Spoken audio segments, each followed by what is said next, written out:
പുതുപ്പള്ളി പുണ്യാളച്ചൻ്റെ തിരുനടയിലെത്തി നന്ദി പ്രകാശിപ്പിച്ച് പുതുപ്പള്ളിയുടെ ഗജവീരൻ പുതുപ്പള്ളി സാധു.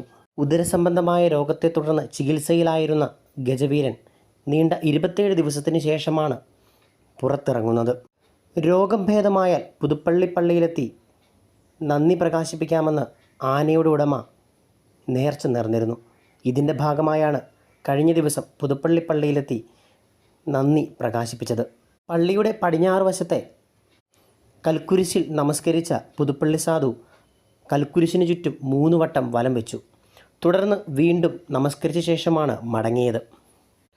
പുതുപ്പള്ളി പള്ളി വികാരി ഫാദർ ആൻഡ്രൂസ് ടി ജോണിൻ്റെ നേതൃത്വത്തിൽ പ്രത്യേക പ്രാർത്ഥനയും നടത്തി. പേര് പോലെ തന്നെ വളരെ ശാന്തപ്രകൃതക്കാരനാണ് പുതുപ്പള്ളി സാധു. 1998 ആസാമിൽ നിന്നാണ് ഈ ഒറ്റക്കൊമ്പനെ പുതുപ്പള്ളി സ്വദേശി പോത്തൻ വർഗീസ് സ്വന്തമാക്കുന്നത്. അവിടെ രേഖകളിലുണ്ടായിരുന്ന അതേ പേര് തന്നെ ആനയ്ക്ക് നൽകുകയായിരുന്നു. തൃശ്ശൂർ പൂരമടക്കം സംസ്ഥാനത്തെ പ്രധാനപ്പെട്ട ഉത്സവങ്ങളിലെല്ലാം താരസാന്നിധ്യമാണ് ഈ കൊമ്പൻ. തമിഴ്, തെലുങ്ക് സിനിമകളിലെ അഭിനേതാവ് കൂടിയാണ് പുതുപ്പള്ളി സാധു. അപ്രതീക്ഷിതമായ രോഗത്തിൽ നിന്ന് വിമുക്തി ലഭിച്ചതിൻ്റെ സന്തോഷത്തിലാണ് ആനപ്രേമികൾ.